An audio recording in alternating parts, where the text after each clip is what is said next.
Poto Ministry Channel vous propose la rubrique Méditation hebdomadaire. La saison 1 est diffusée tous les lundis jusqu'à la fin de l'année 2024. Laissez vos commentaires pour nous informer comment ces réflexions vous sont une bénédiction dans votre croissance et ou connaissance spirituelle.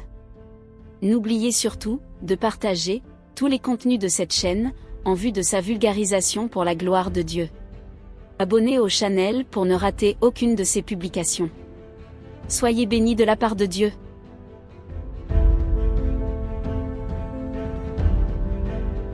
Géasi serait-il guéri de sa lèpre? Géasi serait-il guéri de sa lèpre alors que le prophète Élisée a prophétisé que la lèpre s'attacherait à lui pour toujours? 2 Rois 5 verset 27. Comment dans 2 Rois 8 verset 4, ce même Géasi qui serait lépreux depuis dans 2 Rois 5 verset 27, s'entretiendrait-il avec le roi? Cette question, à savoir Géasi serait-il guéri de sa lèpre, est l'une des deux questions qui nous tracassaient l'esprit, et nous avons dû jeûner sous la poussée du Saint-Esprit pour obtenir une illumination. En un mot, la réponse à cette question nous est parvenue grâce à l'esprit de conseil, l'esprit d'intelligence ou de révélation. La grâce de Dieu est plus forte que sa malédiction. La leçon de ce passage est la suivante: Upaka muri consa. Ce vrai ou en tort, main après tout niveau ou te rivé n'en bondier, si ou repenti, bondier kaba ou yon déni chance. Tout ceci pour dire que Dieu accorde toujours une dernière chance par la repentance à ses sanctionnés.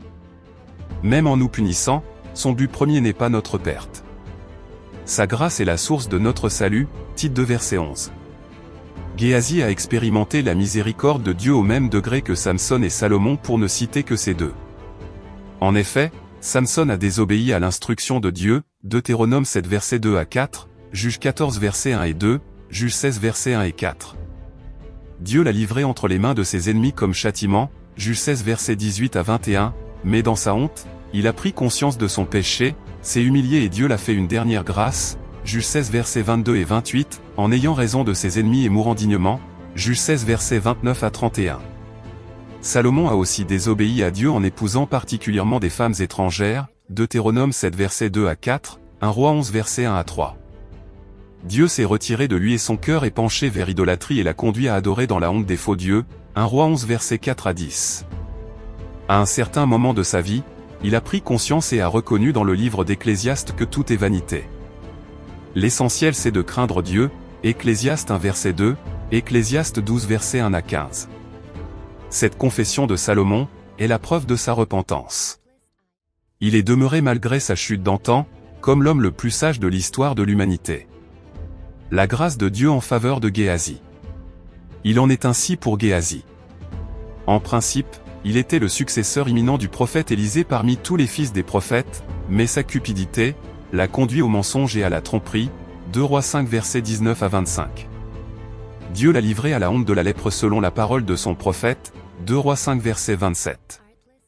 Il est vrai qu'il devait vivre pour toujours avec sa lèpre, mais Dieu fait toujours grâce à un cœur repentant. La Bible ne montre pas comme elle a fait pour Samson, quand Salomon et Géasi ont pris conscience et confessé leurs péchés. Nous savons tous que seule une repentance peut ramener Dieu sur sa pensée ou sur ses jugements, Jonas 3 verset 10, Jonas 4 verset 11, 1 Roi 21 verset 27 à 29, Psaume 78 verset 34 à 38 et Jérémie 18 verset 8. En Israël, un lépreux ne devait pas vivre auprès des gens, Lévitique 13 versets 45 et 46, voire obtenir des audiences du roi, 2 Rois 8 verset 4.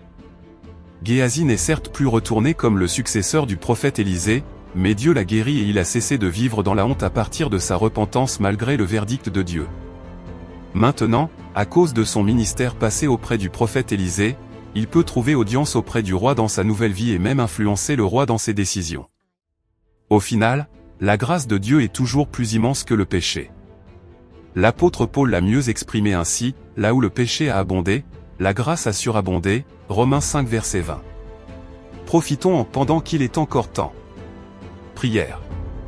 Père miséricordieux, je te demande d'activer en moi un cœur repentant. Que la honte et l'orgueil ne m'empêchent jamais de revenir à toi, si j'arrive à pécher, même si l'idéal est de ne pas pécher. Je veux constamment profiter du service de ton Fils Jésus mon avocat, au lieu de rester dans la disgrâce. Je sais que quand tu me punis, tu ne fermes jamais l'opportunité de me sauver, si je me repens de mes mauvais actes.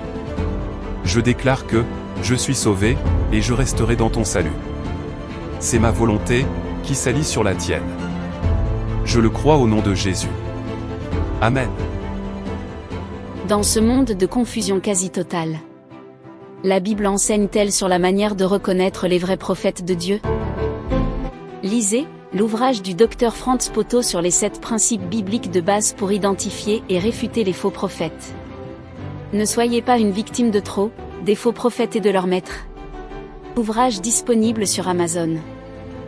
Utilisez ce lien dans la description, pour vous procurer cet outil de connaissance, 7 principes bibliques de base pour identifier et réfuter les faux prophètes.